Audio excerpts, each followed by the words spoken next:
സ്വർഗം ലഭിച്ചൊരു മനുഷ്യൻ പടച്ചോനോട് ചോദിക്കുന്നൊരു ചോദ്യമുണ്ട്.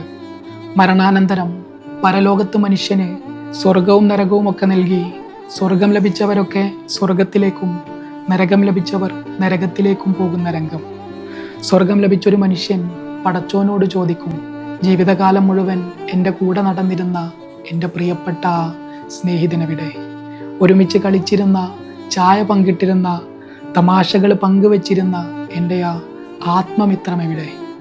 അവൻ നരകത്തിലാണെന്നറിയുമ്പോൾ ഈ മനുഷ്യൻ പടച്ചോനോട് പറയും, അവനില്ലാതെ ഈ സ്വർഗത്തിൻ്റെ ആനന്ദങ്ങളൊന്നും പൂർണ്ണാർത്ഥത്തിൽ ആസ്വദിക്കാൻ എനിക്ക് കഴിയില്ല കേട്ടോ.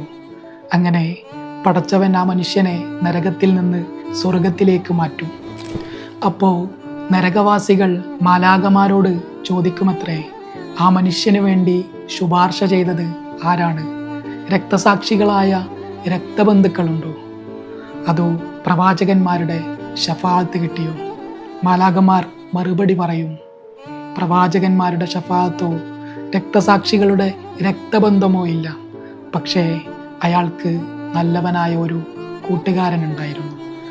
പിന്നീടുള്ള നരകവാസികളുടെ ഖേദപ്രകടനത്തെ ഖുർആൻ വിവരിക്കുന്നത് ഇങ്ങനെയാണ്: ഫമാ ലനാ മിൻ ശാഫിഈൻ വലാ സ്വദീഖിൻ ഹമീം.